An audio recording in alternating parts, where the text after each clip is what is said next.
welcome to Overtime Hockey Talk. My name is Mark Paul. My co-host Justin Baker and I are going to be running through the Metropolitan division as we just do a deep dive into each division. We're holding off on the Atlantic. We're holding off on the Central because Tampa and Colorado are still slugging it out. Game 6 is tonight, though we don't know what's going to happen as of 4 p.m.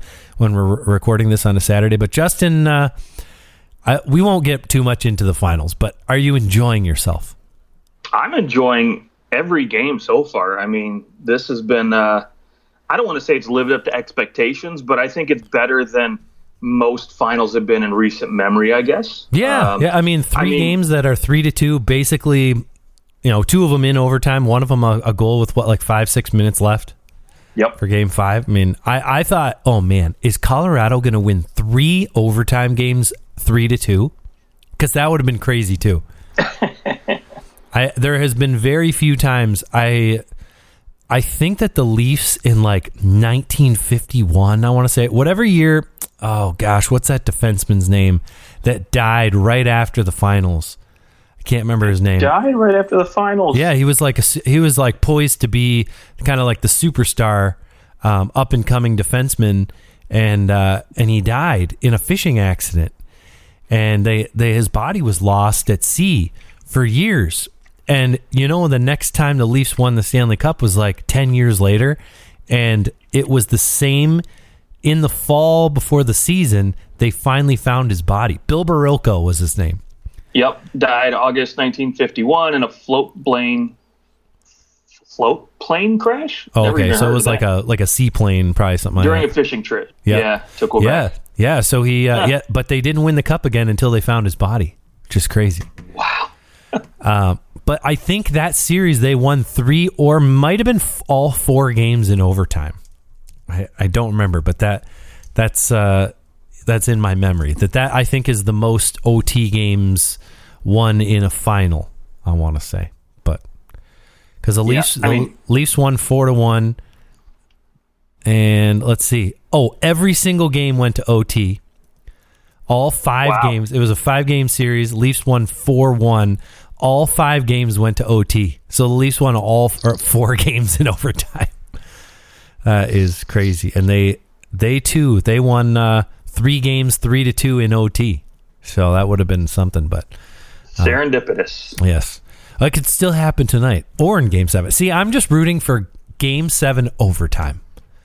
I don't know if we've ever had one of those before. There has been I think 3 times or 2 times. Detroit for sure has been in 2 of them. Is what I remember. I've looked it up before.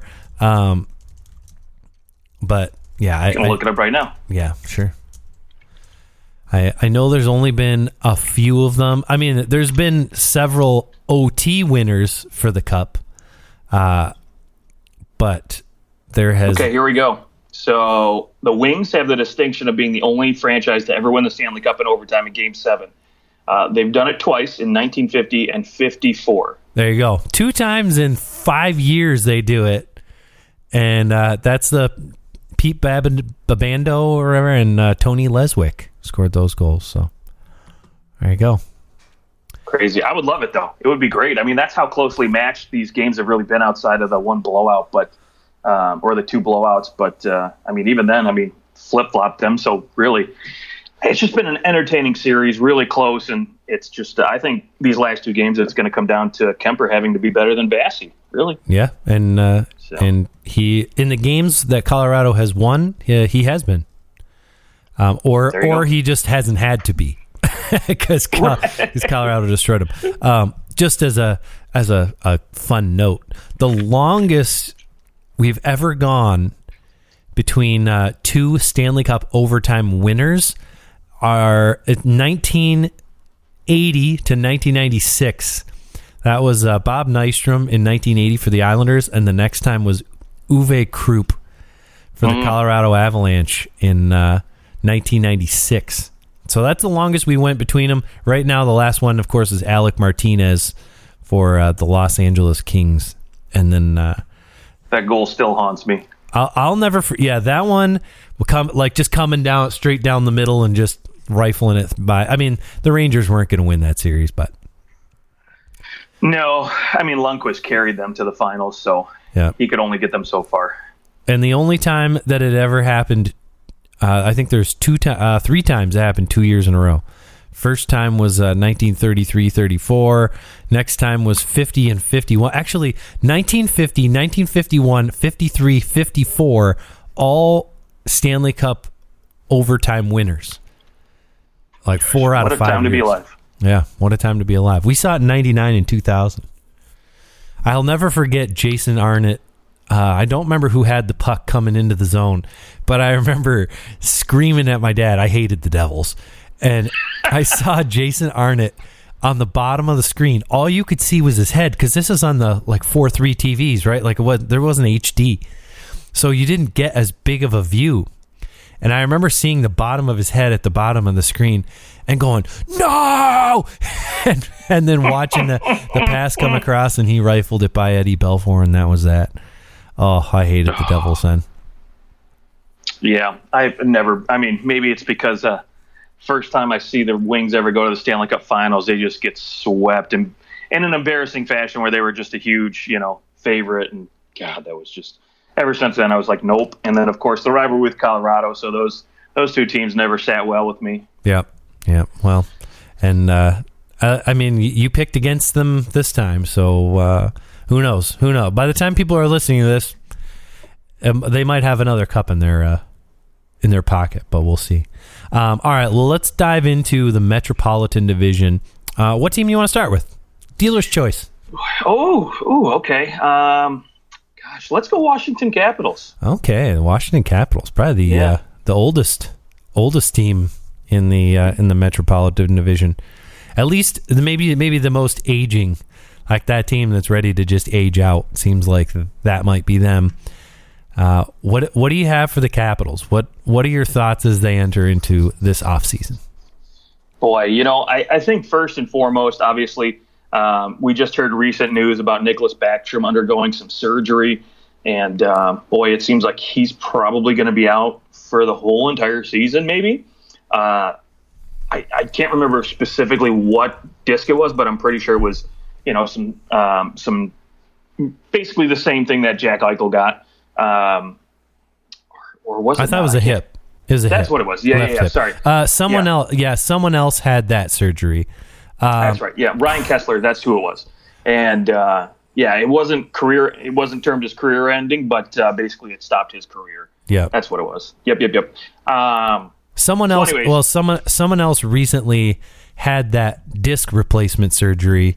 Yes, it was Joel Farabee from the Philadelphia Flyers. Farabee. Yep. That's where I was thinking of it. So thank you. But you're welcome. So first and foremost, I look at Washington, right? And so you could start at the back end and talk about their goaltending, but for me, it's really finding a replacement for Nicklas Backstrom, because this team is aging, right? You mentioned it, right? They are probably the oldest team in this division, and if not maybe the league. I don't have the numbers in front of me for as far as median age is concerned, but when you look at the core of Oshie, Backstrom, Ovechkin, it's an old team, right? John Carlson is probably the youngest of that core there. Maybe Tom Wilson if you want to throw him in there, but really, they're going to rely on the Bird, Kuznetsov, to center the top line with Ovi, and they're going to have to find somebody to replace Backstrom on that second line, because there's no way Lars Eller is going to play the whole season in the top six. I feel like they could start off with him and maybe trade down the line, find a team that maybe falls off the map pretty quick and see if they can make a move, or find somebody who's a little disgruntled maybe. Gotta love the disgruntled guy. Yeah, can you find your Tony D'Angelo or something like that you can pick up? Yeah, and right, there's probably a few good options out there for them as far as center is concerned. You could really look.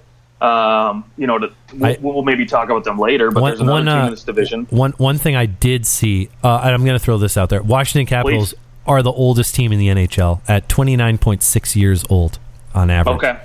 Next is the Dallas Stars, 29.5, and then the Islanders, 29.4, and then the next closest, the Flyers, 28.8. So definitely they're up there. The youngest team, by the way, is the Devils at 25.2 years old. Wow. Okay. Yeah, I mean, you have to be careful too, right? If you're Washington looking for a top six center, because one, anybody who's top six worthy is going to want term and money. I don't think money is going to be an issue, especially once Backstrom goes on long term. Yeah, no problem at all. And to find another guy you're going to pay $9.5, you're not going to find him this offseason unless somehow you're bringing in Johnny Gaudreau. Exactly, but the problem is right. If you want to bring in a top six center, you're going to have to give him term. And then what do you do if Backstrom comes back next season, right? Or maybe at some point returns this season. I don't know if that's possible. But again, assuming Backstrom comes back next year fully healthy, ready to go, then you got to jettison some money. You got to trade a guy. So there are a couple options out there specifically in this division they could look at. A guy like Ryan Strome, Andrew Kopp, even Evgeny Malkin. I've heard Evgeny Malkin's name tossed around as like the best replacement for Backstrom. Yeah, and maybe he could do a 1-year deal if you overpay for him a little bit. Hey, that Russian connection with Ovechkin, there probably is something there. Probably. Absolutely. Kuznetsov, I mean, right, this team's got plenty of Russians there. So for me, that's the biggest concern, I think, for this team, because their window is so small right now. I mean, yes, they've got a lot of their core guys signed up for at least 3 or 4 years here, but I mean, listen, they're aging out at this point, and you don't want to have to go into year 3 or 4 with Backstrom at 37, Ovi at 39 years old trying to win a cup, right? So you want to do it now. You want to try to get them, why these guys are still productive and still healthy. So the other thing for me, outside of the center position, really to look at is going to be the goaltending, right? They've got 2 RFAs here, Vanacek and Samsonov. And at this point, really, I think the Capitals are in a position where they almost have to just pick a goalie and deal a goalie, because you don't want this to be your pair rolling into next season. They didn't have, the greatest of numbers. I mean, Vanacek had a 2.67, 908 save percentage, and Samsonov at a 302, 896 save percentage. So these are 2 guys, right, that aren't really number ones, but one of them could be a really strong backup 1B. So you'd like to try to find some help, and there's not a ton of goaltending on the free agent market. So this should be interesting to see what kind of moves they make. Maybe they make a trade here. Maybe this is the right position to deal some picks and maybe a prospect. So we'll see what they do. But for me, those are the 2 biggest needs. And then, of course, there's, little things like maybe finding another top 4 defenseman, et cetera, et cetera. But this team's got a lot of work to do, especially with the small window they have right now. Yes. In terms of goaltending, any chance you think Braden Holtby could come back to Washington?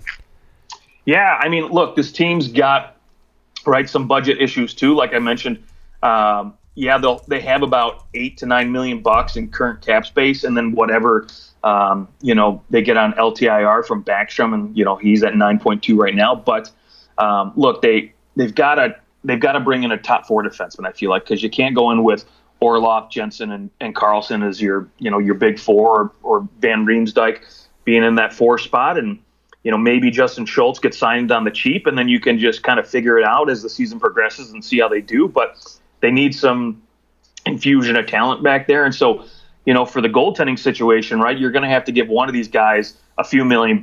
You've got to bring in maybe another defenseman on your bottom pair, so that's going to eat up at least half the money, and so you've got $3-4 million to play with. To find yourself a goaltender if that's where you want to go, and if you decide the free agent market's the way to go. And again, like I said, there's not a ton of talent available, and so when you look at options, right, Holtby could be somebody you could bring in for $2-3 million on the cheap for 1 or 2 years. Given his injury history, and I think he played well enough in Dallas to warrant that kind of a contract for a few $1 million and get himself a little raise, and then he could go out there and potentially give you some money or give you some wins, and maybe he's kind of reinvigorated or refreshed his ability to still be a starting goaltender in this league. Yeah, I like the thought. It's a good thought. Just the way that they're going this year, and looking at like what the picks that they've had the last couple of years, I don't think that Hendrix Lapierre is going to be ready to go. He was their first round pick in 2020. He only played 6 games this last year. And they really haven't. The last year they had no first round pick. The year before they had no second round pick, no third round pick either. I mean, it's just the cupboards are kind of bare for this Capitals team, and that also can spell kind of the end. You know, you can only go so like bare cupboards for so long before you have to just kind of have to have a year. Maybe not where you're gonna go and bomb out. They've done a nice job. They've got a pick in the first round, second round, third round this season, and I think this is something they need to just kind of sit with. Like they maybe need to use those picks, restock the cupboards, make good selections, and look at this like either you need to do that or you need to just use those picks, go balls out, bring in some guys, and say, we only have Ovechkin for so long. Let's go. Like, do you take it as a retool year? Say, Backstrom's gone. We're not sure who we're going to be able to bring in. Maybe we just kind of see what happens, and you just spend your 1 year where you're maybe not going to make the playoffs, and you can let Ovechkin kind of go ham, and then you come back the following year with some more assets and maybe a refreshed team. That to me, considering what the rest of this division's doing, I mean, no one in this division is really going to get worse. Outside of maybe the Penguins, you look at them and you go, "Ooh, they might get worse," but they're going to have a lot of money to spend too, so they're not going to just like go away. They still have Sidney Crosby. They're still going to have Jake Getzel. They're likely going to have Chris Letang. I think Chris Letang is going to re-sign in Pittsburgh, and maybe that's the next team we talk about. But they have the ability to go out and refresh themselves too. It's going to be a tough pickings in this division, in my opinion, where things are going. Yeah, if I'm Washington management and especially ownership, I think is going to push for this. You still want to be competitive. Why Ovi still got it, and I think they just go balls out, go ham, just get rid of those first rounders, make some moves, bring in guys, and just go right and see what you can do. And then worry about, rebuilding, restocking, and, doing all that stuff when Ovi's gone and calls it a day. By the way, I misspoke. One site obviously didn't update their stats. Hendrix Lapierre did have 51 points in 40 games in the queue. So that's my bad. But yeah, I mean, as far as like AHL guys coming up, there's like Joe Snively. He had a nice season in the A, 38 points in 35 games. So you're gonna kind of have to look to the cupboards to see what they can find. I mean, he's 26 years old. It's not as if he's been around for a while.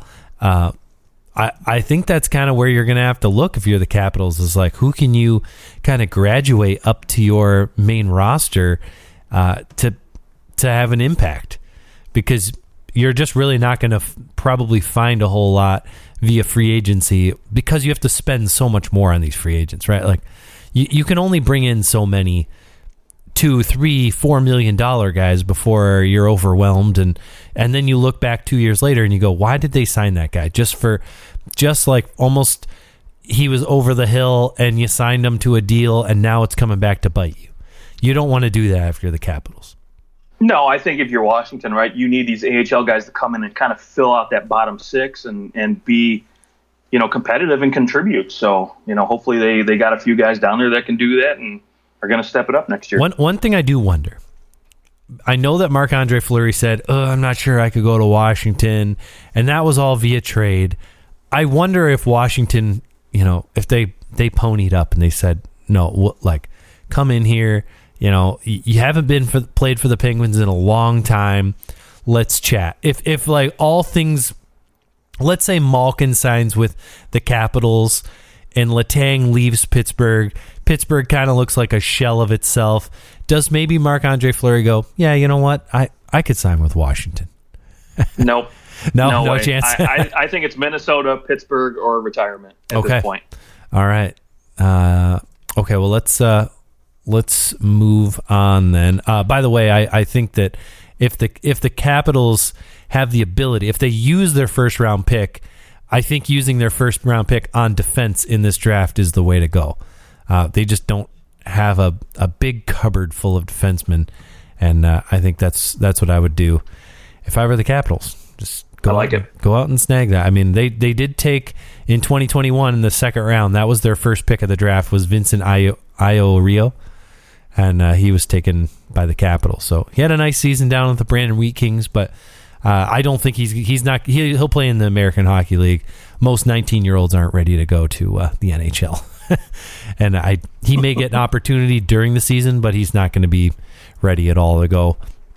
But I think Capitals probably need to keep on pulling defenders because everything else looks pretty shallow once you kind of get past that Carlson. Just like you said, you look at the rest of their defense and it's just a little scary there. So got to stock the cupboards there. Okay, well, why don't we go to Pittsburgh, because we were just sort of talking about them. What do you think chances that Malkin and Letang re-sign in Pittsburgh together? Together, both of them. Oh, looking at their cap situation, right? I mean, they've got $23 million in cap space, so they probably have some money to do it. But the term is what I think is going to be the sticking point for a guy like Malkin. Especially at 35, he's probably looking for that last contract, that last bit of money, and with maybe Gensel's, 3 years, right? And with Gensel's, new deal coming up, after next season, they've got to no. He's got 2 years left on his deal. No, but next year you can re-sign him, right? So yeah, okay, I see what you're saying. The minute free agency kicks in next year, right? Yeah. So you've got to think about that long term, and so to me, especially with the money that I've been hearing for Letang that they're throwing at him right now, I think the chances are probably, I'm going to say 25% that they can get both guys signed. Okay. Who do you think is the more likely player to sign with the Penguins? Chris Letang all the way. It's definitely harder to find these types of defensemen, especially when Chris Letang basically had the best season of his career, staying healthy, putting up the points he did. And what they have on the back end there is pretty dull compared to the offensive output. He's definitely, if you have to choose who can we afford to lose, well, it's Malkin. You could, right. Malkin also only played in half the games. Yeah, and Jeff Carter has still shown the ability to be able to step up in a top six role. He still can skate very, very well, still knows how to dish, and is a good face-off guy. So, if you have to put him in there for half the year while you figure it out, or trade, or go inside a free agent, who knows? But he can do it and still fill in, I think, admirably. Yeah, the last time Malkin missed fewer than 5 games in a season was 2017-18. Wow. He missed 41 this last year. How many games were played in 2020-2021? I think 56. Was that 56? Okay, so he missed 23 games that year.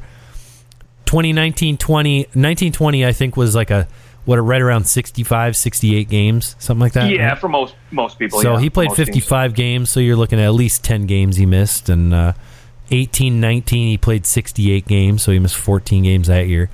Played 78 in 17-18. 16-17, he only played 62. 15-16, he only played 57. The last time he played a full season was 2008-9. He has been hammered by injuries his entire career.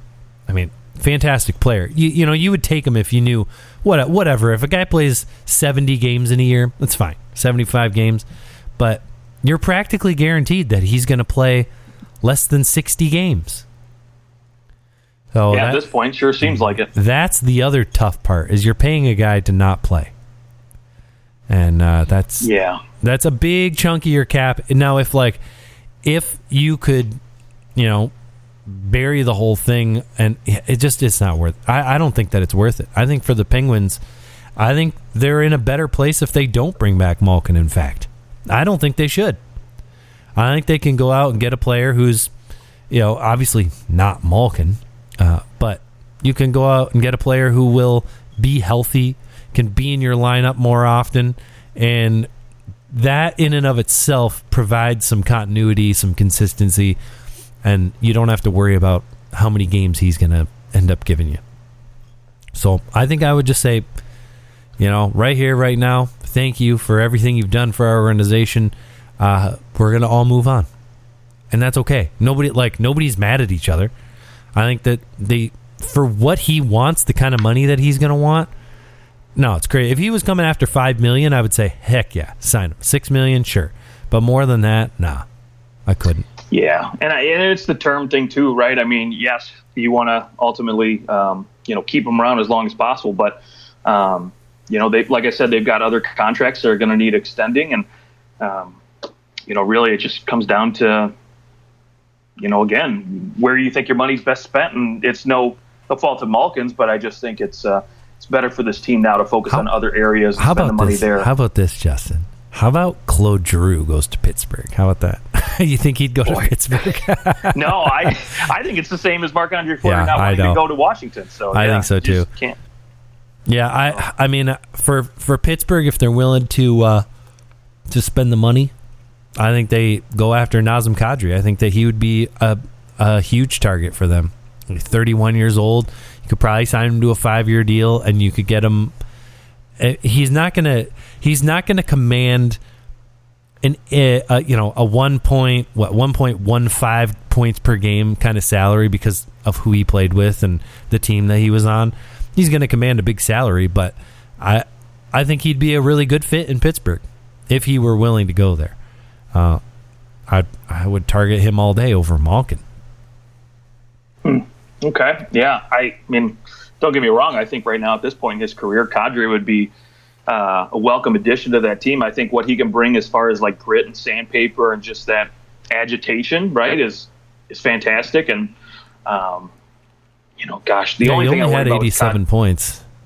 Right. Well, the only thing I worry about with Kadri is he's, cashing in on a contract year. And, is this the Kadri you're going to get year in and year out, right? I think I'm kind of with you where I feel like, yes, he had the benefit of playing with guys like Landeskog and Rantanen for most of the year. And so, is he more or less I think personally he's more or less like a 60-point guy, he was back in Toronto, 30 goals, 30 assists. And I think that's what you're going to get out of him. And not that that's bad or anything, but, again, I'm not paying him $8-9 million, $7. Yeah, I'd give him $7 million for 3 or 4 years and, see what he can do. But I feel like he's going to try to cash in for 7 years. And to me, I would not touch him at 7 years. That's for sure. Yeah, I think Philadelphia is going to plug at him anyway. So it'll be interesting. I think if he's smart, he'll stay in Colorado. But we'll wait and see. Oh, absolutely. But you're not going to turn down. I mean, you're not going to go and sign in Colorado for $5.5 million or I guess Colorado has $25 million in cap space, so they could do it. But they're also losing a lot of players. They got to re-sign a lot of guys. Yeah, you've got McKinnon's extension coming up. I mean, that's going to cost you so much money. My God. Yeah, that might be he might be the most expensive, have the biggest contract in the league. He will probably have a bigger salary than Connor McDavid, is my guess. And unless he might come in and say, I want the full 20%, right? Unless he says, hey, I'll take my discount for the team kind of vibe, like pay me 10. Yeah, maybe if they don't win the cup, right? Maybe he's willing to take that, that discount, or maybe he says, you know what, we got our cup. I want to cash in now. Yeah, could be. Well, he can sign an extension on July 13th. We'll see if that happens, but that's going to be a doozy. 12.5 is the number right now that McDavid sits at, and I think that he's going to exceed it because he's going to go, he's going to sign an 8-year deal, and that deal, it'll take him till he's 34, 35 years old, and he's going to look at it and go, hey, by the time that deal's over, the top deal in the league will probably be $16 million. The cap's going to go up, and he'll look at that and say, yeah, it might be tight right now, but it won't be later. So we're going to do it. Yeah. But so back to Pittsburgh though, outside of, the Letang Malkin drama, I guess, what is maybe one area, or, maybe do you think that there's some minor league guys in the, prospects in the pool that can come up and, but what's really the one area you think that they should really focus on outside of those two guys this offseason? Oh, man, I just as great as Tristan Jarry was, am I sold on Tristan Jarry all year long?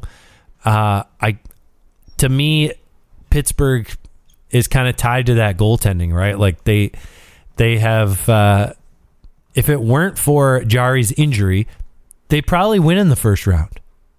They probably beat the New York Rangers. They were dominant against the Rangers, especially that Crosby line. Crosby goes down, but Jari didn't play at all. They have to go to their third string goaltender. I think you got to look at that goaltending position, and if it's me, I'm going out to Marc-Andre Fleury, and I'm saying, let's like give this one more shot. Come back to Pittsburgh. Obviously, we loved you. Like I think Marc-Andre Fleury would have a job in that organization tomorrow if he retired. Like, he is beloved in Pittsburgh. I think there is a 10% chance that he doesn't sign in Pittsburgh this offseason. I think if he's willing to accept a reasonable dollar amount, he's the goalie in Pittsburgh. In my mind, and you go, you know what, Jari, you're not going anywhere. You're going to play half the games. Like, you're just going to have competition, and the two of you can compete. And then at the end of the season, Marc-Andre Fleury maybe you sign him again, but also you've got Jari as a UFA. And if Jari has a better season than Marc-Andre Fleury, then you just sign him, and then he's your goalie. I think that it's a win-win to bring in Marc-Andre Fleury, and that's what I would be putting a lot of my eggs into that basket. Yeah, I mean that's obviously right. The risk you're taking. I mean he hasn't played more than half a season, as a starter until this year. Right, this is the first year he's been a bona fide. I mean, you could throw him last year, but really this year is the first year you look at him and you say, you know what, this is truly his net moving forward.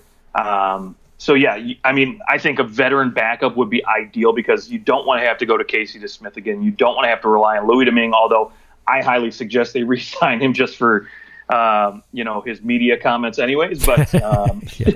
I mean, gosh, pork and broccoli, that's fantastic. But, dude, I mean, yeah, Marc-Andre Fleury is a win-win for this franchise. It's a great place for him to go as well.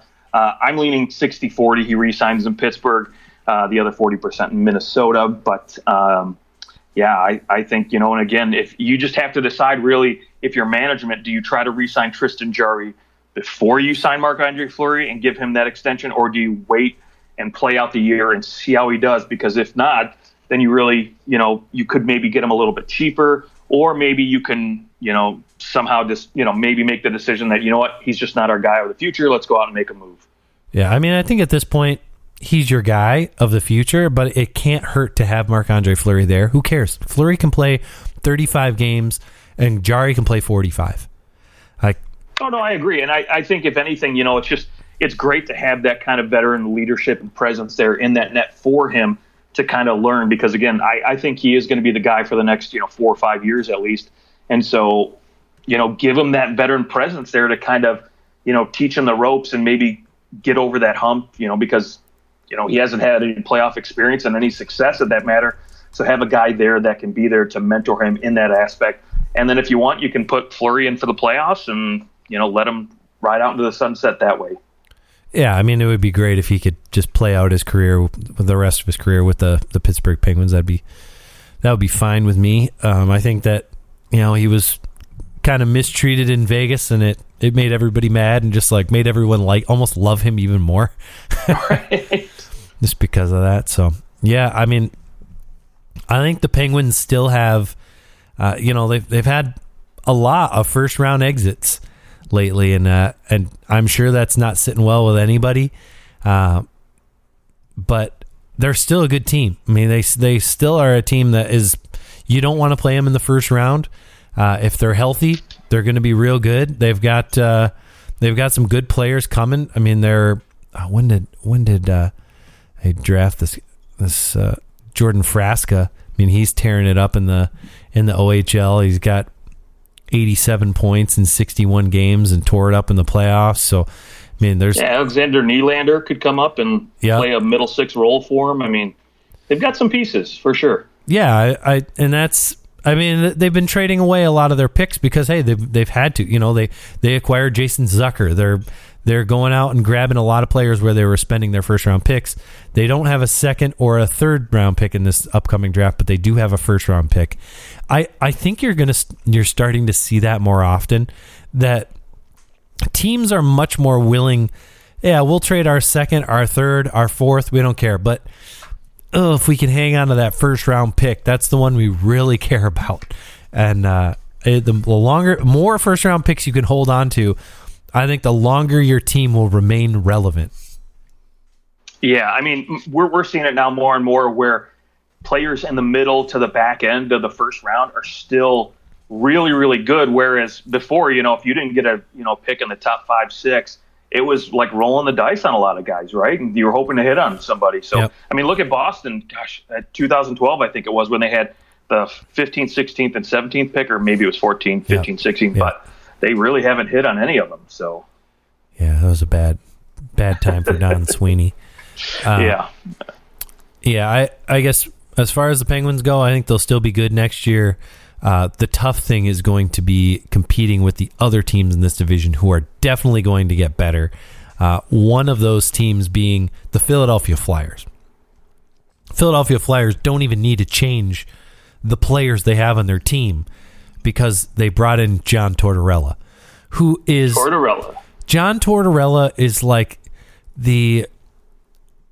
he's the farmer milking the cow, and he squeezes those udders so hard just to get every gosh darn ounce of milk out of those things. That is what he does to hockey players. He milks them, and he will drain every ounce of talent and ability out of his guys. And I mean, yes, Joel Farabee, he's going to be out for, he probably won't be available until the new year, maybe a little sooner, but it's going to be a little bit of a road for him. That's a goal scorer that you're definitely going to miss. Cam Atkinson, best years of his career were with John Tortorella, and that's going to continue. He'll find his scoring prowess, and someone else who I think is actually going to do really, really well under John Tortorella is Kevin Hayes. I think we haven't really seen the Kevin Hayes that I think Flyers fans expected when they signed him, out of Winnipeg, out of New York. Kevin Hayes that year, he was having a dandy of a year, 55 points in 71 games. For the type of player that he is, that was really good, and that was kind of what you expected out of him. The last 2 years, 10 and 12 goals, that's just not going to cut it. And I think that John Tortorella is going to use him properly.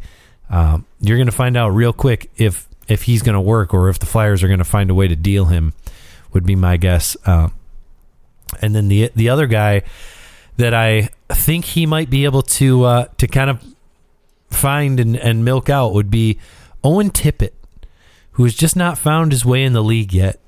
But he also has not had a coach like John Tortorella. He's had a lot of players' coaches, but no one like Tortorella. And I wonder if he can't make Owen Tippett relevant again, or for the first time.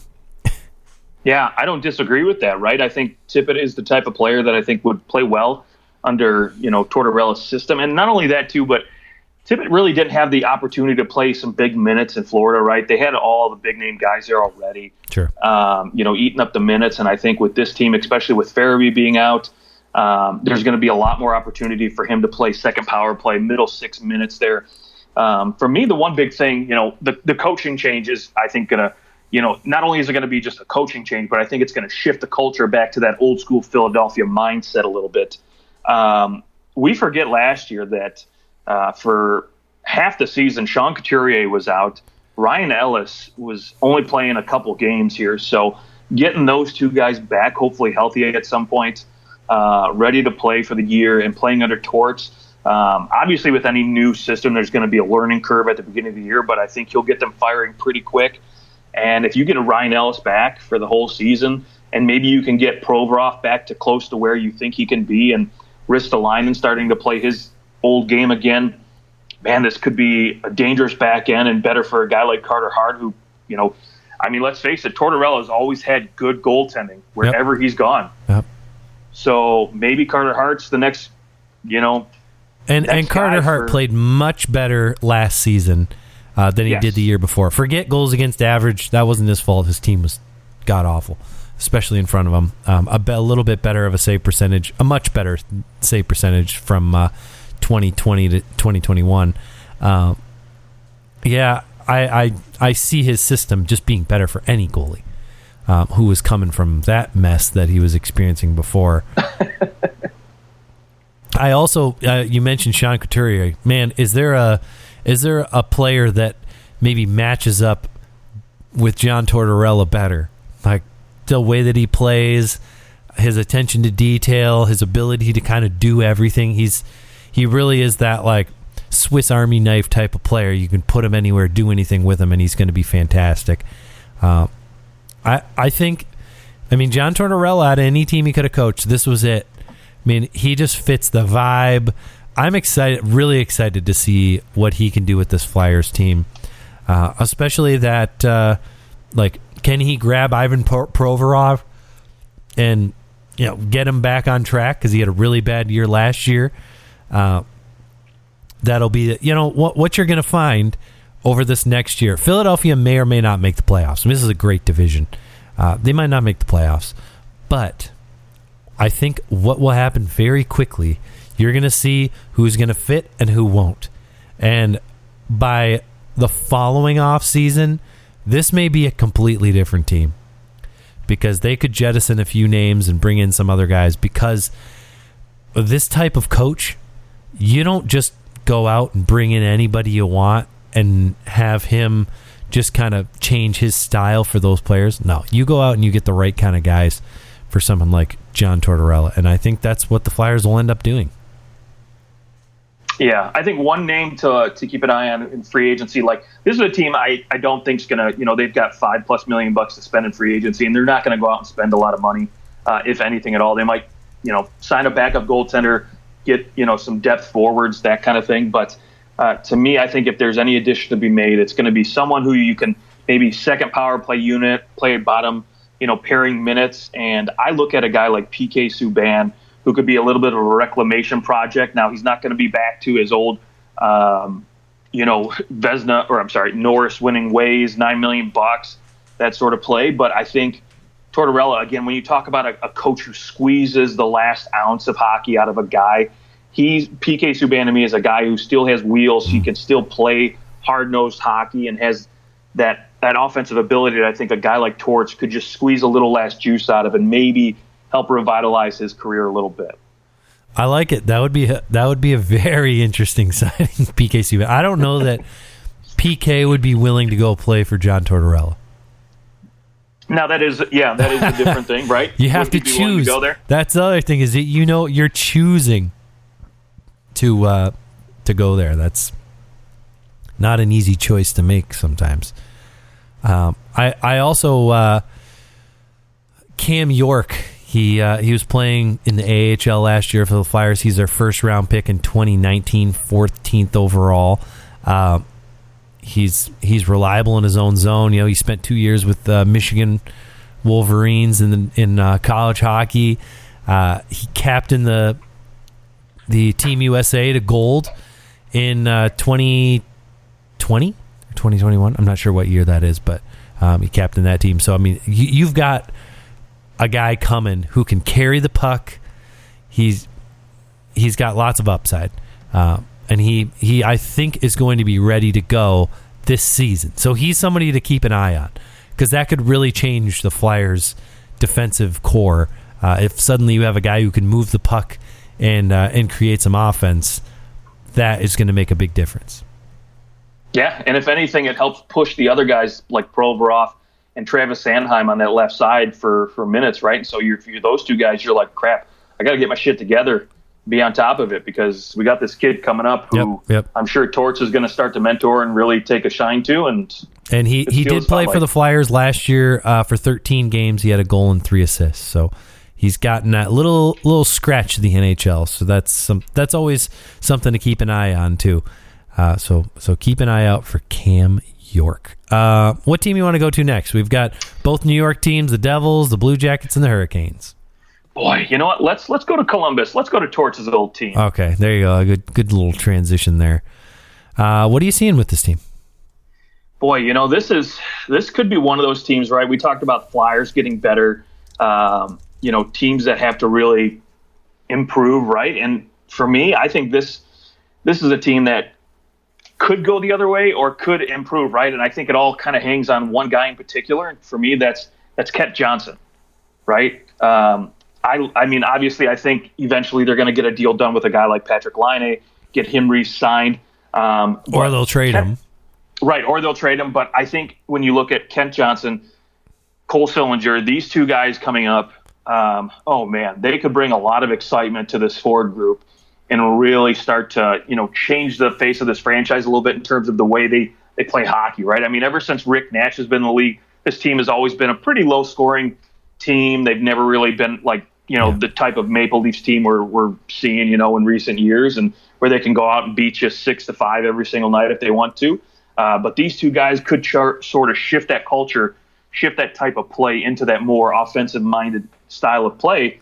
And I mean, I've always been a fan of Kent Johnson's. I think, man, he could be really something special coming out of Michigan. He looked really, really good last year. Granted, only 3 points in 9 games for Columbus, but I think he's got coming in halfway special through the year. That's a tough, like at the end of the year. He's 19 years old, right? But I think these two guys are something special. They'll get full seasons, I think, next year to look at. Cole Sillinger obviously is super exciting. He's just got Jets at, you know, 31 points in 79 games. Not anything too crazy. And a rookie season, it's fantastic, you know? Right, yeah, absolutely. And then, of course, the other big thing is, I think, you know, for Columbus, I think you're going to see, you know, Korpisalo get jettisoned at some point this year. Hopefully they get a little healthier with Boone Jenner coming back. And, man, you know, I think there's a lot of upside for this team, but also at the same time, because that upside is a lot of younger talent, this could be one of those teams that maybe goes the opposite way, right? Maybe these young guys just aren't ready, or maybe they just can't put this team on their shoulder quite yet and carry them against the division, right? You mentioned that it's so tough with Carolina, the Rangers, you know, Washington's still there. So, you know, Philly's getting better. The Devils look like they could be. I mean, Jack Hughes could be just a monster. So, you know, Columbus could be a team that could be heading the opposite way. This is probably the last place team in the Metro to me. And that would, you know, that wouldn't be the worst thing for the Blue Jackets at this point. I think that it would be a good thing for this team to retool. They've got some veteran guys. I know they've got Voracek. They're paying him a pretty penny. I'm sure they won't be. This isn't going to be last place in the division with 60 points. I think this division is like everyone in here is kind of getting a little better. It's going to be, you know, teams are going to be in the 70s. For maybe the last place in this division, but the Blue Jackets definitely trend in that direction to being one of the bottom teams once again in the Metro. But yeah, I think they'll be exciting. I just think there's some growing pains that are going to happen here, and it'll take them a couple years to become relevant again in terms of the playoff picture. They've got 2 first-round picks this year, their own and Chicago's, so they've got a couple picks that are quite high in the draft. So that's huge for them. They'll make some good selections, I hope, and you know, Jarmo Kekalainen, he always does a good job through the draft. So I think that's where you kind of are putting your hopes right now, is in the future if you're a Blue Jackets fan. And then what can they do with the pieces they currently have? Can you find a home for Voracek potentially? Can you find a place for Nyquist and get some assets back for him? Not a whole lot of UFAs, so you're not really too worried about that. Those would be the only 2 players on my radar that I'd be thinking, if you could deal. Like, if you could deal Voracek right now, I would do it. If somebody's willing to grab him, even if you have to hold on to a couple million, I think Voracek is still a guy that's valued around the league. People like him. 62 points last year, only 6 goals, but 56 assists, which is just an unbelievable You don't see too often. 6 goals and 56 assists. Holy crap. That's a tremendous differential. So, I mean, of course, you can hang on to him and use him as somebody to bring along these younger guys, but there may be some teams out there who'd be willing to take Voracek off your hands, and you could get a good asset for him. Yeah, I mean, I think they found some good chemistry between Voracek and Laine last year. I think they worked out pretty well. Obviously, the big thing for them is finding, big name centers to play for these guys. Again, I think Kent Johnson is going to be that guy, but it's going to probably take a couple of years for him to get up there, and maybe Cole Sillinger, who knows? But I don't really even know if he's a true center yet or a winger at this point. We'll wait and see. But maybe they go in the draft, right, and they get somebody like a Connor Geekie or Logan. I mean, gosh, there's plenty of options at center in this draft, and so maybe they go that route. But what I'm curious about, is Patrick Laine, right? You mentioned him, and the chemistry with Voracek I just mentioned there. I wonder if there's a team out there that's going to potentially offer sheet a guy like this, because I get the feeling that he wants a lot of money. Columbus just hasn't been willing to pony up yet. There's some hesitancy to re-sign there. Maybe it's because he's looking for a full move or who knows what. But I imagine he probably wants close to $7.5+ million at least, maybe closer to $9 for a guy that can potentially put up 30 to 40 goals every year. But who knows? Maybe he just wants out, right? Who knows? And so sure. I think if you're a team, maybe are you willing to give him $8 million and pony up a first, second, and third round pick for a guy like that? I don't really think that's out of the question, right? Do guys just not want to be in Columbus because it's boring, or does everyone hate Ohio State as much as Michigan fans do? Well, I mean, I've been to Columbus a number of times. The city to me is, if you can go to a place like Vegas, place like New York, yes, obviously there's a huge difference there, right? But when you look at other towns like St. Louis, I've been there. Yeah. St. Louis to me is way more exciting than Columbus. I love everything about that. Same thing with Nashville, right? I mean, that's a much more exciting place to be. And so, maybe it has to do with Ohio, because really once you get outside a couple of their major cities, there's not much going on. And it is just, it is Ohio. Let's just be honest about it. That's true.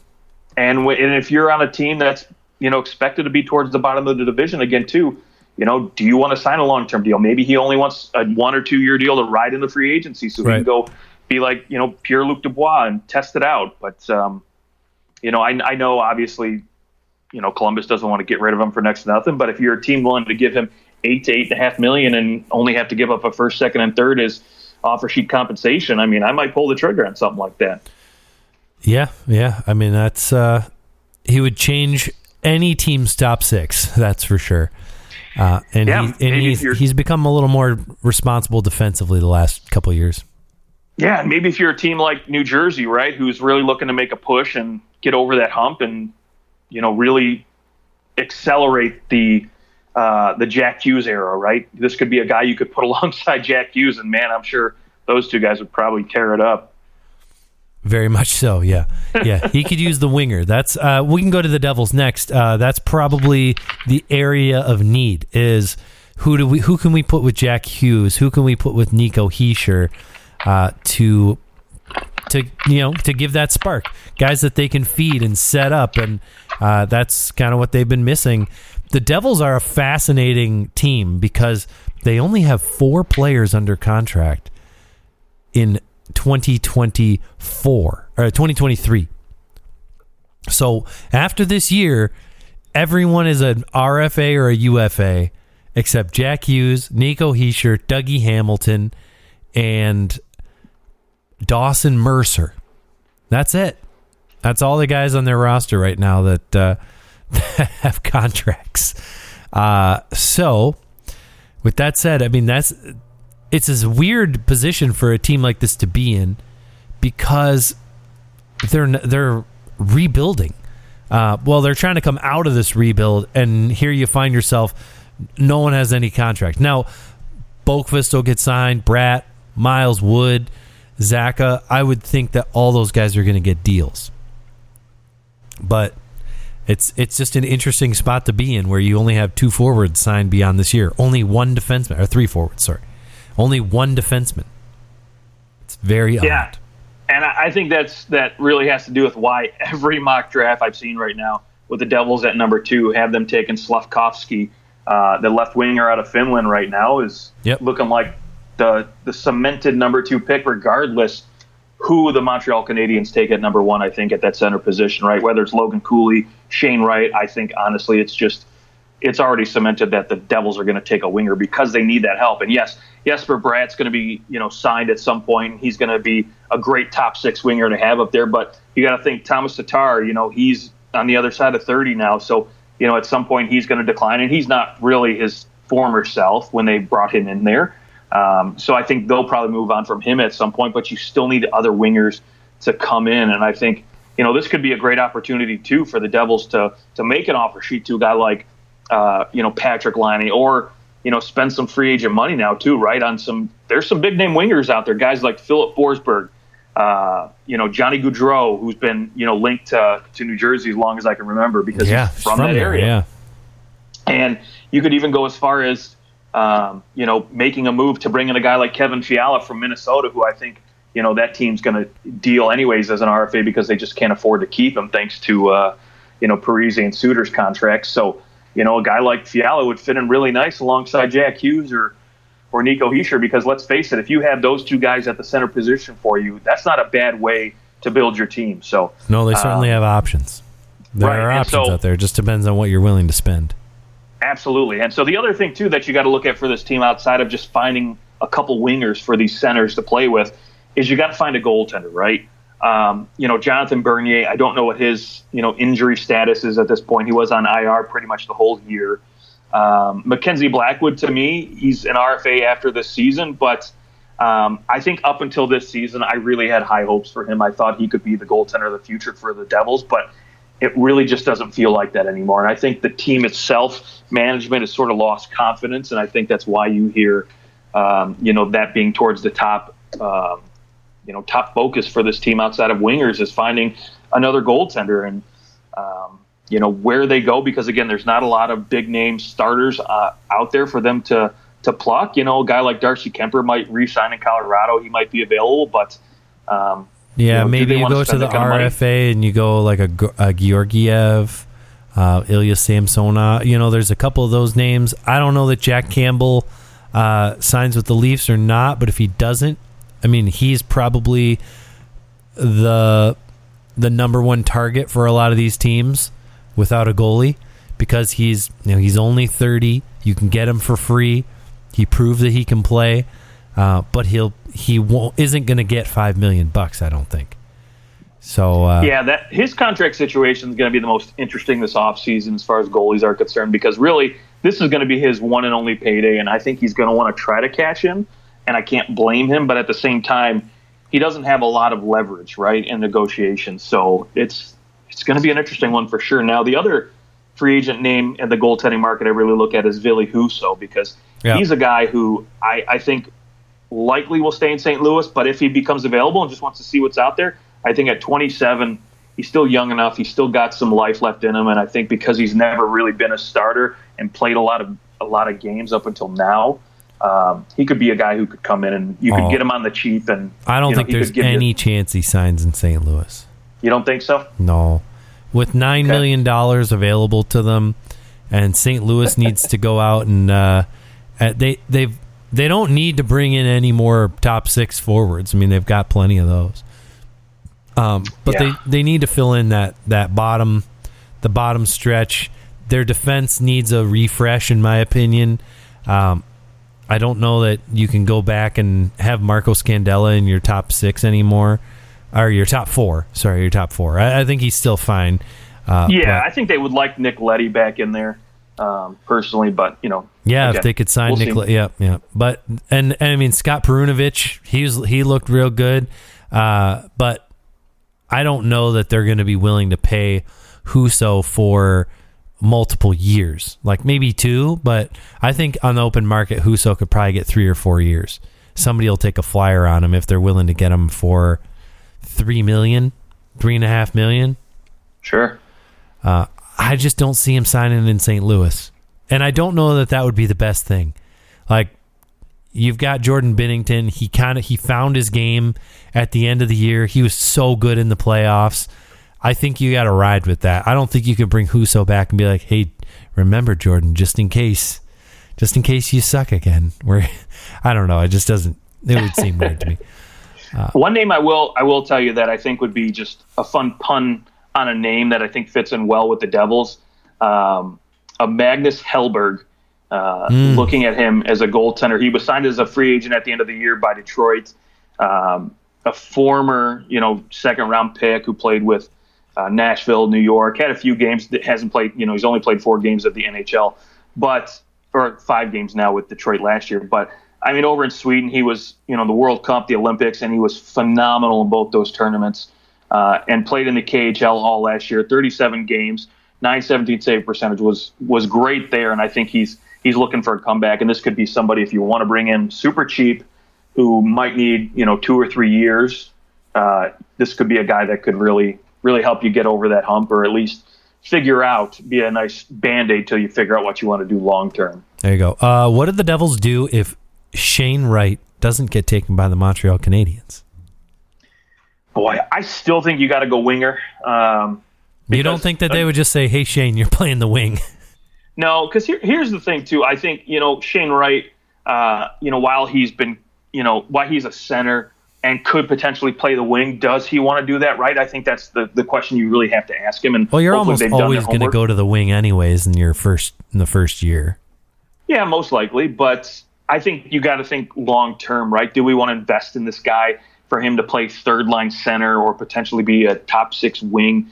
Do we see him as a winger, right? I think these are all the questions really that New Jersey has to ask themselves. And the bigger one for me is Shane Wright is not the explosive playmaker that a guy like Logan Cooley is, right? He's not that huge offensively minded guy when you look at that hockey IQ, but I think Shane Wright is well worthy of a number 1 pick, and he's going to be a great forward. But well, it sure doesn't sound like it. But I mean, Shane Wright's a piece of shit, man. He's terrible, but I mean, he is worthy of a first overall pick.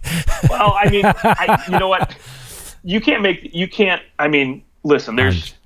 I can't be mad at Montreal if they decide to take him. He's not the guy I think. He's like the best overall. Like he's the best player. You're right. He's like Nico Hischier. It's basically like you're drafting another Nico Hischier. Right, but for me, I want high-end skill. I want guys who can shoot and skate. And to me, I think a guy like Slafkovsky is that guy because, again, when you pair him with one of those centermen, he's very active. He's a good checker in both zones, and he knows how to produce offensively. And I think for a guy like that, I mean, would be fantastic. Now, if they want to go away from that a little bit, you could go power forward, right? But that's all I'm saying is that if Montreal, I think you're right. They're going to take Slafkovsky unless he gets taken first overall.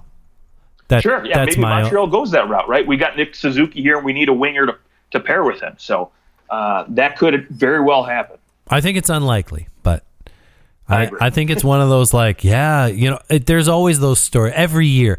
I remember when I was like, the Leafs might want to take Laine. He might be the better player long term. I was like, are you an idiot? What? Like, the man is over there playing in Switzerland, dominating against men, and he's a little boy. Like, are you that? I mean, of course, Laine had a great first year. He scored 40 goals and. So did Matthews. It was, in the beginning, it was like, wow, maybe they were right. Like this is going to be like that Crosby Ovechkin kind of vibe. And then Matthews has since become top. Well, I mean, he's the best goal scorer in the league right now. According to the players, he was the best player in the NHL this last year. So, and that is never going to be going to Laine. And that's not a knock on Laine. It just. Matthews is so good. He's a generational talent. He is among McDavid and Draisaitl, and there's very few players that are going to be like him, and that just is what it is. And unfortunately, in this draft, there are none of those players. Yeah, that's the unfortunate part, right? For Montreal and New Jersey. New Jersey seems to get high up in the draft whenever there's not good players. Right. Well, you've also heard, too, that Jersey's willing to trade that first-round pick, too, right? So maybe they go move that first-round pick to bring in an already established winger, somebody who's 22, 23 years old, that they can really, just plug right in and not have to worry about. Yep. And I'm sorry, Jack Hughes is he I think is going to be a great player. But I was just speaking. He won't be an Austin Matthews. I mean, let's be honest. No, so. But he's going to be a point per game guy for a long time. Yeah, he's going to be a very good player. Okay, let's go New York Islanders. We'll go from one of the youngest teams in the league to one of the oldest teams in the NHL, the New York Islanders. The biggest question for the Islanders, I think, is going to be, what are they doing on defense? Because Green is probably going to retire. Chara is probably going to retire. You're left with Pulock and Pelech and Noah Dobson, and then it's kind of a patchwork from there. Where's this team going? Because it sure seemed like they were just going to come back with the same team they had last year in terms of the forward group and just say, oops, last year was a mistake. We'll be fine. Right. So the big concern, I think, and number one priority for this team come July 13th is going to be announcing an extension for Matthew Barzal. If they can't get him re-signed, or maybe Barzal's holding out for more money because this team does not have much money, this could change the dynamic of where they go moving forward, right? Because, look, you mentioned it, right? They need some people on the back end. They need some defensemen there. They've got Adam Pelech and Ryan Pulock signed long-term, but outside of that, there's really nothing there. Yes, Noah Dobson, Sebastian Aho, you could sign. You're going to re-sign those guys, and to how long of a deal, I don't know. But really, the concern is Barzal. So if you get him re-signed, that'll free up so much money for you to go out and maybe try to acquire another top four defenseman, because that's really what they need. And outside of that, the other question mark too is what's going to happen with Semyon Varlamov, because you could move his $5 million and there's your money to go out and get that top four defenseman. So those are the two big pieces between the goaltending and Matthew Barzal's extension that are really going to determine where this franchise goes for the next couple of years. Yeah, I mean, now remember that Barzal he's arbitration eligible.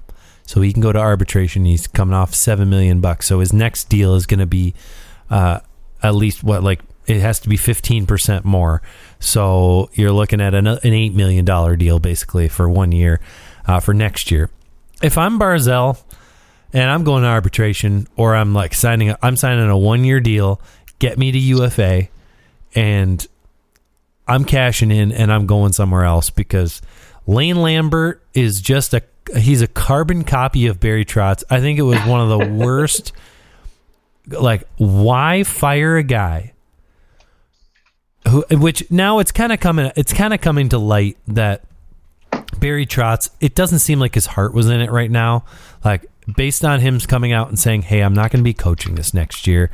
I have some family things I want to do, and they've been taking a back burner, and I need to focus on those things before I come back, because if I sign somewhere, I'd be doing a disservice to that team. That's what he said. So I guess it makes sense that it wasn't really, maybe he didn't really get fired because they didn't make the playoffs. He probably more or less got fired because, hey, just your heart's not in it. And I think, we're going to just move on, and you can figure out what you want to do with your life. But my guess is that this just didn't come last minute. Maybe this has been kind of brewing for the last year, with COVID and all that crap. We've seen it happen to other guys. I mean, Lane Lambert has been his assistant coach since 2011. He was with him in Nashville. He was with him in Washington. And then he was with him in New York. Literally, he was with Nashville. He got fired by Nashville. And then the same day, he went to Washington. Same thing with the Islanders. The day that his contract ended with the Capitals, he signed with the Islanders. He is Barry Trotz's guy. So you're not going to get a system change. It's going to be pretty much status quo. And for Matthew Barzal, I don't think that that's a good fit anymore. I think that I absolutely agree. Yeah, he's better than the points he's putting up. He put up 85 points in 82 games, and since then, he hasn't really come close to that point per game clip. And I think that's because of the coaching that he's under. No, I agree. I think the system that he plays under is not ideal for a guy like Matthew Barzal, because you want to let that guy run free, go wild, go ham, whatever you want to call it. You plug him in with a talented winger who can finish, and this guy will light it up for a point per game every single season. He's got the wheels to do it. He's got the offensive talent to do it. And I agree with you. Lane Lambert is going to be a poor man's Barry Trotz, and I get it, right? The franchise comes out and says, we need a fresh voice in the locker room. And maybe that's so, right? Because, again, to say the exact same thing, it doesn't make any sense. Yeah. Yeah, we need a fresh voice, but we're going to bring in a guy who's going to do the exact same thing that Barry Trotz did, right? Yeah, doesn't make any sense. You could go out there and you could try to get, I mean, granted, he wasn't available at the time, but like you could bring in a Peter DeBoer. You could hang around and wait and see what other, coaches are available or see how the carousel falls. Now, I know, there was some fear because Lane Lambert's name had been brought up so much in other coaching circles that he was going to find a head coaching job somewhere. So maybe this is their last grasp at it, like, hey, we can't lose this guy. He's a talented assistant, no doubt. But, hey, you need a change. You need to change the system. And I know you have a core of guys who basically, are. I mean, they thrived under it. They did thrive under that system. They went from the worst team in the league defensively to the best team in the league defensively overnight. Right. But here's the question mark. Granted, I have no doubt in Lane Lambert's ability to be a quality coach, but what I do question is when it gets tough, when you're sinking a little bit, especially with this older group of players that really don't have that high offensive output ability like a lot of teams in the NHL, like a Sidney Crosby or, I don't know even who else to compare. But anyways, how is he going to adjust, right? Is he going to have that ability to adjust and really keep this team competitive and keep their heads above water? I'm very worried for them. Now, the one saving grace I will say is I think, Shesterkin this year for the New York Rangers was a revelation.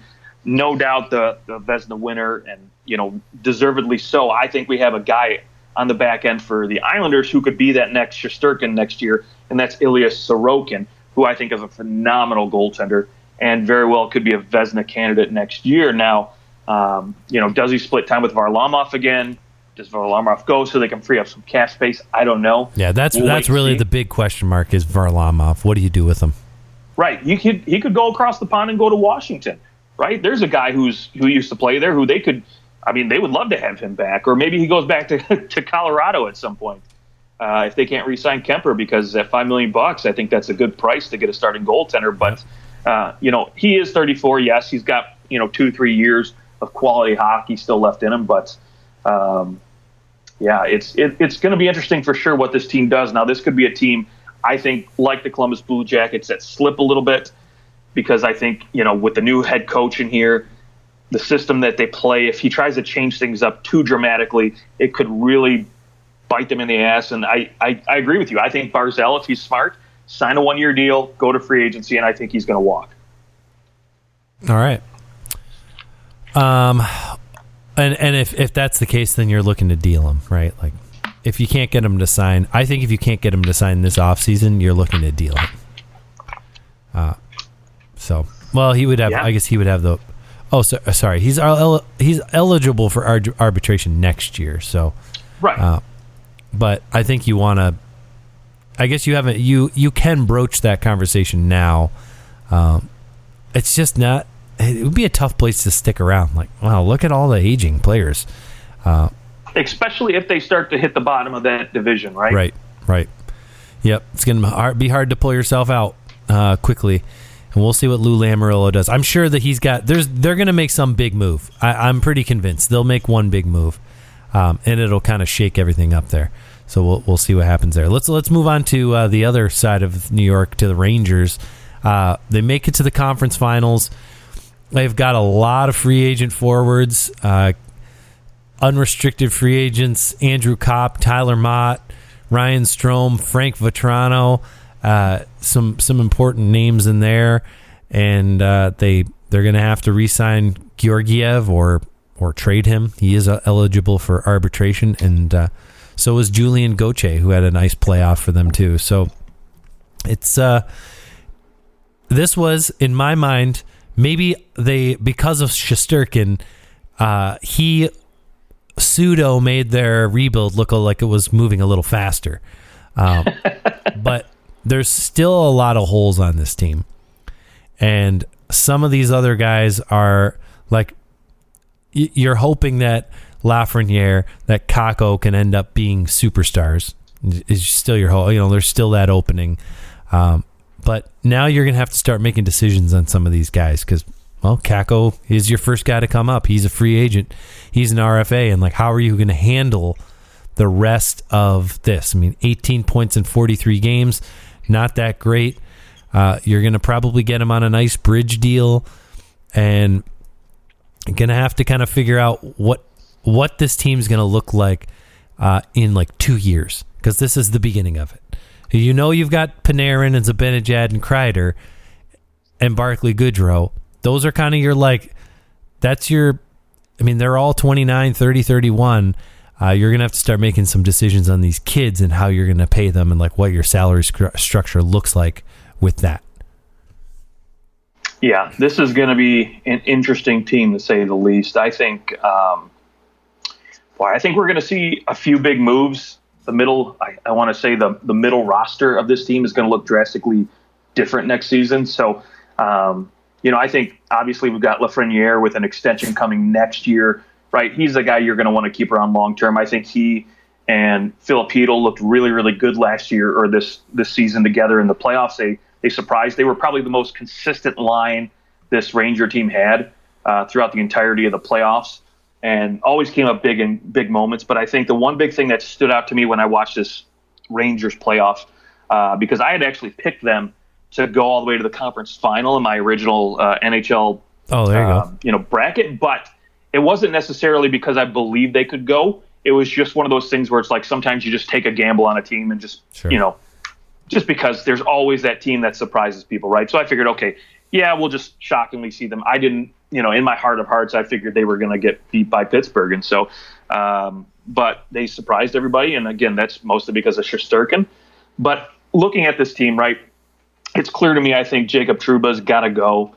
I think you probably need to move him at some point. He looked outgassed by a lot of, the talented forwards that the Tampa Bay Lightning had. I think Keandre Miller, Ryan Lindgren, these guys are going to be phenomenal defensemen moving forward. I just think they need a little bit more seasoning. So for me, I want to bring in an offensive-minded veteran defenseman back there to help shore up that top four, and I think add a little Jacob stability. Trouba? No, it's Jacob Trouba he had 11 goals, 39 points. He's pretty he was pretty good offensively.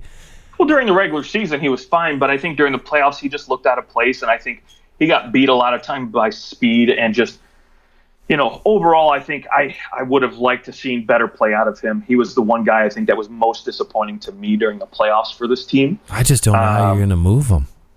Well, maybe you don't move him, right? But I think you have to bring somebody in back there to help kind of tighten things up, right? And maybe once he has 2 years left on his deal and maybe you're willing to eat a couple $1 million with the cap going up, in maybe 24, 25, it's a little easier to move him then. However, for now, I think maybe you try to find a team that you can make a deal with somebody. And to me, I think when I look at this forward group, they're not going to be able to keep everybody long-term that they need to re-sign, both restricted and unrestricted free agents. And so I would move Kaapo Kakko right now if it was me, because he's still got a lot of good value. And like I said, that kid line was so valuable during the playoffs that I think he's going to get a lot of looks, a lot of phone calls to be moved. And so you could deal him to try to potentially bring in a top four defenseman, right? And so what top four defenseman, what team would a guy like that, could you make a deal with? I don't know.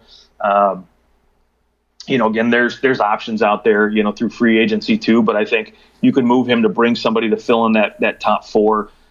If anything, you move him to maybe you package him with a guy like Trouba to get Trouba's contract out of there, and then maybe you can go in and sign somebody else in free agency. I don't know. Sounds like you're hoping that the Rangers will sign John Klingberg.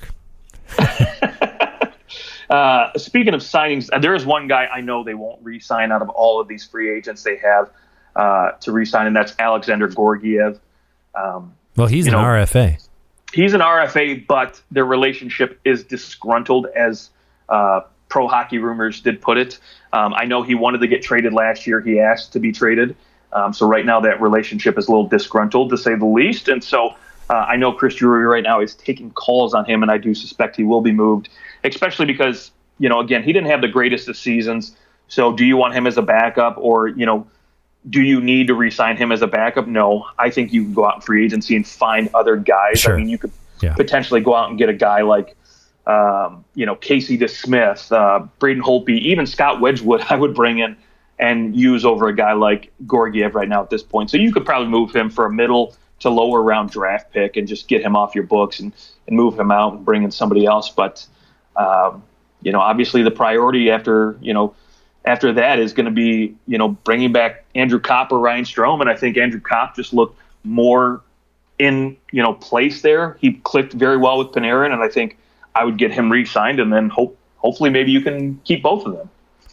Yeah, it'll be tough to keep both. Andrew Kopp, I think, is going to get paid.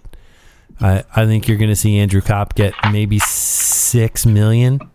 It's going to be tight. Yeah, 6 doesn't sound out of the realm of possibilities. I mean, look, 18 points in 16 games, and then during the playoffs, he was great in the playoffs. Points in 20 points, and he was hurt. 20 games. Right. Yeah, and so maybe it is the fact that, Winnipeg's system, right, maybe it just didn't really fit for him. And plus, he didn't get a lot of opportunities to play in that top 6. So, he gets that in the Rangers and really shine. So maybe if you're a team that's looking for a center and you have some talented wingers, you can say, crap, this guy would fit in perfect on our second line. Like, I think a team like Detroit, right, maybe they're not going to pay him a ton of money because Scotty or Steve Yzerman is, he doesn't really shell out a ton of cash for guys. Unless they're super high in talent, but he could come in and play with guys like Tyler Bertuzzi or Jacob Vrana, and I think he would continue to thrive.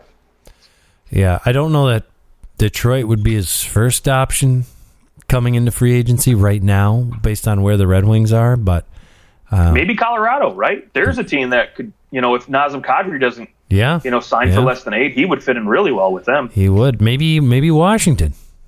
Yep, absolutely. Well, in Washington, I mean, the idea of maybe getting to play with Alexander Ovechkin, that could be very attractive. Yeah, and maybe a lot of teams aren't willing to shell out big term for him and big money, so maybe he takes a 1-year prove-it-again deal with Washington and cashes in. I don't think so. I don't think he's signing any 1-year deals. I don't disagree with you. But. Based on his, he's at least he's been pretty consistent. The last couple years, once he's had this opportunity, and just what he proved in the playoffs, he'll and it might be more like a 3-year deal, take you to 30, 3, sure. Maybe a 4 if he can. It depends on who you sign with. If you want to sign with a team that wins, and that's like a good team right now, yeah, you're gonna have to probably sign maybe a 2-year deal, 3-year deal worth like $3 million, $4 million bucks, but if you want to go to Detroit, Detroit will probably have to sweeten the offer and offer 5 years and like 5 times 5 for Andrew Kopp. I think would be a reasonable deal and would set Detroit up. Like, he's going to be good in 5 years, or we'll say when Detroit is really ready to compete for a playoff spot in probably another year or 2, he'll still be good. Yep. All right, last team in the Metropolitan Division, the Carolina Hurricanes. What do you think Carolina is going to do going into this offseason? Because it just seems like they just can't get over the hump. No matter what that hump is, they just can't get over it. And no, and I think you and I talked about this right during our playoff series wrap up. I think they need a big superstar type forward to really get this team over the hump, and maybe they picked a good year because they have some money to spend, right? I mean, they've got a guy like Martin Nicias who I've heard is taking calls, right? His agent is reaching out to teams to possibly move him. So we may not see him back in Carolina this year. I don't know. I don't know why they decided to give Koke Niemi all that money. I think that was stupid, but whatever. They're going to hope he pans out. He's only 21, so there's still plenty of time for him to develop and maybe pay off on that contract. But with Vincent Trocheck, Nino Niederreiter, Max Domi, all those contracts coming off the books. They've got $19 million and change to spend, and really all they need to do is sign a couple, sign that one big forward, and then figure out Anthony D'Angelo or another top 4 defenseman there. So this could be a guy or an opportunity for them to bring in a guy like a Philip Forsberg, Johnny Gaudreau. I mean, I don't think he signs in Carolina, but Carolina is a team that's ready to compete for a Stanley Cup, and they're right there. So, they have a lot of different directions they could go in as far as where they want to spend their money, how they want to fill in those missing pieces. But I do think like I said, a game-changing forward would work really well. Maybe they go out and they make a move, make a trade, bring in a guy like Brock Besser who could potentially be out in Vancouver. Maybe bring in Pierre-Luc Dubois, right, who is rumored to wanting to go to free agency and test that market. So maybe Winnipeg deals him now. Really don't know. So I mean, you're also don't forget about Seth Jarvis, who had a monster rookie season in his draft year, mind you. He's 20. He was 2020 pick. As a 20-year-old, I mean, he went and he had 40 points in 68 games, almost had 20 goals. He had a really good playoff too. He had 8 points, and I think you're going to see him take another step. And he's somebody who can really, I mean, he's kind of going to be that Jordan Staal leaves, and you can just drop Seth Jarvis right in there, and you've got a faster version of Jordan Staal. But yeah, I mean, in terms of free agents going to Carolina, it's one of those places that seems to be difficult to attract high level free agents. It's kind of like Columbus, right? Like it's been in the history of this organization, it's been difficult. Add on to that their owner is very stingy. I think it's going to be real tough. It's going to be real tough to draw those guys in who are like, I could go home. I could be really close. Like, I could be in Philadelphia or New Jersey for like a Johnny Gaudreau, sign a big deal, or sign back in Calgary. That is always a possibility too. I like Philip Forsberg. To me, I think it's probably more likely that he ends up back in Nashville than it does him going to Carolina. Like, Carolina is not going to be the team that goes out and goes, yeah, pay $10 million for that guy, bring him in. I just don't see it.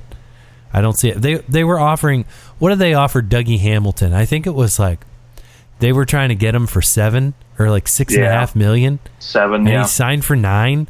Like, and they didn't want to give him the max term, I don't think either. So, I mean, you're just not going to get these guys if that's how you're going to value them.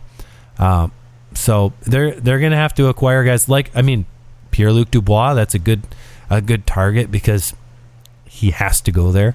I don't think that Pierre-Luc Dubois is getting like $10 million in free agency either. So you're going to be able to keep him cost controlled for a little while.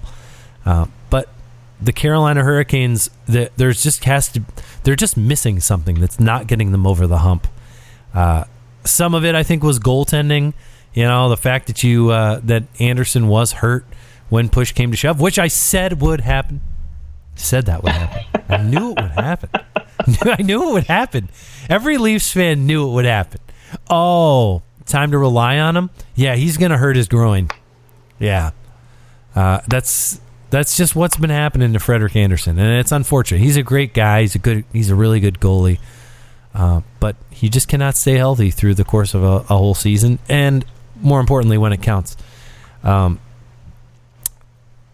any other players that you targeted for Carolina or things you've got going on with them? Boy, so what I will tell you, I'm sure you probably already knew this, but as of yesterday, their AHL affiliate, the Chicago Wolves, won the Calder Cup. So I think there's some talent there as far as, guys you can bring in for the bottom six. But, maybe, again, if you're trying to make a big move to bring in a top forward, which I think this team desperately needs, you could throw in a guy like Jack Drury, who looked pretty good in the Calder Cup. He basically finished third on his team in scoring with 24 points in 18 games and, was big for this team. And, again, there's some pieces there. But ultimately, I I just think they need to figure out what they're going to do as far as the forward group is concerned, because I want them to spend the money. I want them to go out and bring in a big name piece, because this is a team that I think has the right pieces right now to compete, especially because, Jordan Staal is going to be a free agent after this year. And the way he plays the game, I don't know how much longer he's going to be really good outside of the faceoff circle. So you might want to take advantage of that now. And then, again, you've got Teuvo Teravainen, who's only got 1-2 years left on his deal. So the window is small. Same with Sebastian Aho, right? 2 years left on his contract. Now, I do think he re-signs with them. I think they'll get something done with him and not let him walk. But maybe it is a guy like Matthew Barzal, right? Maybe you look at it and, come July 13th, they're like, hey, are you going to re-sign? And he says no. And so maybe you throw in all your marbles, right? You throw a guy like Jack Drury. You throw in a guy, Martin Nicias. Maybe you throw him in there and you give the Islanders some quality pieces that could go in and fill in those gaps for them too.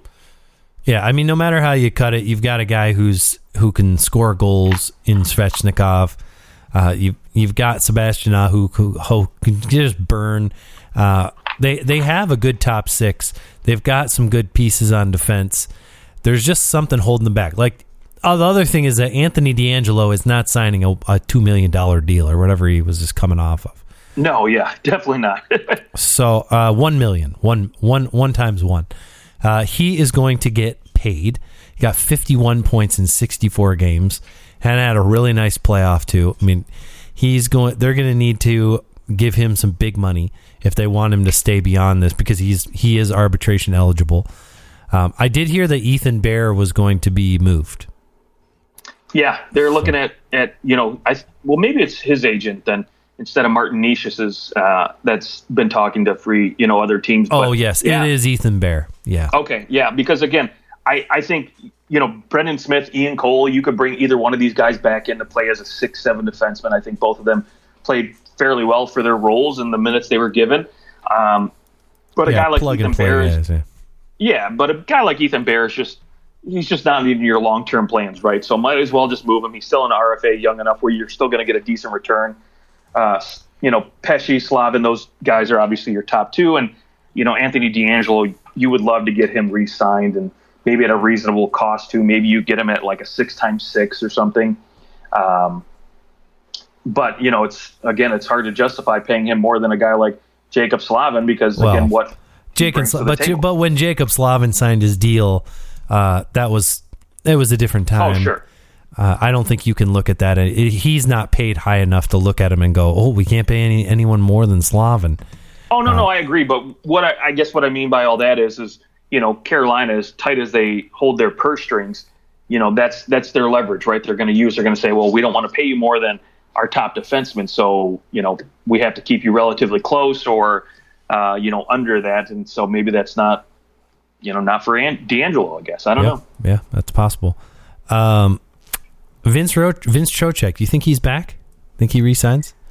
That's a tough one. I think there's a place for him in Carolina. Oh, he had a good season, 21 goals, 51 points, and he had his best year since 2017-18. I think that it's clear he's a good fit there. And I think that Rod Brindamore's really worked with him to, he's a little undersized, but he's really worked with him to help him defensively. And I think that's allowed his game. I mean, you just look at his plus minus. I mean, he's been negative every single year, and then this year is a plus 21. I mean, that's not by accident. No. But so the thing is guys that have put up 50 or more points at the center position. I mean, honestly, free agent wise, there's maybe 6 guys there. Yeah. So if you're Vincent Trocheck, you could probably go out and get paid a lot more money on a different team than you would, staying in Carolina. So it's really, the decision is, do you feel comfortable taking less money and staying here to compete for a Stanley Cup, or would you rather go somewhere else where you can possibly get a few more, $1 or $2 more million, I guess. Yeah, I mean, you're right. There really isn't, in terms of how many points he actually put up. There really isn't many other players that compare to him on the market. You know, you've got Nazem Kadri, and I'm not even going to include Bergeron because Bergeron he's only signing in Boston, so it hardly counts, and he has so much experience. Maybe you consider Giroux a centerman. At this point, I think Absolutely. he's probably more of a winger in terms of what team's going to sign him. And then it's like Andrew Kopp. And Andrew Kopp isn't even a true center. You know, he's not playing center all the time. He's kind of getting tossed around.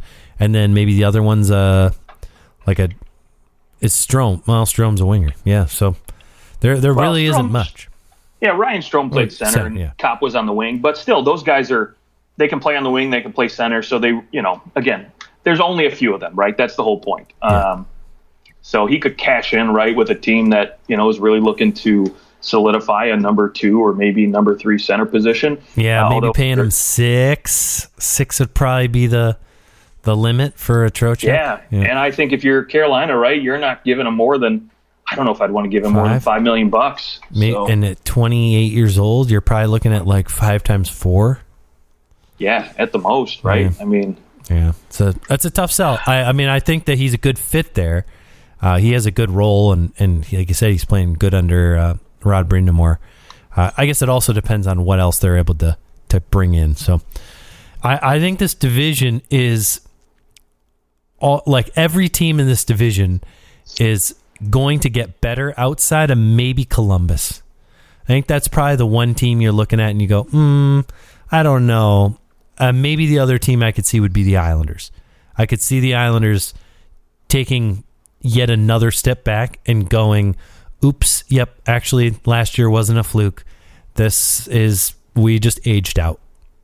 Well, it's funny, the Islanders, right? You look at this team and they just started off really rough. I mean, they didn't really play at home till 20 games it seemed like the last game of the season. But, you know, I think with Barry Trotz gone, right, that's where I look at the Islanders possibly slipping, you know, especially with whatever happens with Matthew Barzal. If they can't get him re-signed, they decide to move him. Who knows? I mean, obviously, I think he'll play out this year, being an RFA next season. So for me, I think the Islanders, yes, I completely agree. I think they're poised to take a step back. I think Columbus is. And maybe Washington will probably take a step back, but they're still a playoff team. Yeah, no, I agree. I think Pittsburgh and Washington are still potentially playoff teams, but I think because they're getting a little older, their core is, and a little uncertainty for both teams in goal, whether that's, you know, Pittsburgh's, you know, number 1B slot and Washington trying to find a starter here. Some of those wins they're getting are probably going to go to teams like New Jersey and Philadelphia. So, you know, whether or not any of those teams fail to make the playoffs again is another story. But I still think the cream of the crop, right, is Carolina and the Rangers, I think, right here at the top. Yeah, and, I think this division will be tighter. You're not going to see you look at the teams that made the playoffs and the teams that didn't as a 16-point gap. I don't think you're going to see that again, 4-5. It's going to be a much tighter division. I also don't think you're going to see where every playoff team in the East had 100 points. That was an interesting year for sure. All right, well, that's the Metro Division. Justin, we went for an hour and 38 minutes on the Metro Division. Ooh, we'll have to shorten that up here. Yeah, we'll shorten it up for the other divisions, but that's all right. I don't mind. So we'll likely do the Pacific Division next, and then we'll hit the Atlantic and the Central, and then we'll be at the draft coming up on July 7th. So just about less than 2 weeks to the draft. So I'm excited. Yeah, it'll be real fun. All right, Justin, you have a good rest of your day. And to our listeners, thank you for listening. You can find us on Twitter at OT Hockey Talk. Leave us a nice review wherever you're listening to, and have a great rest of your day.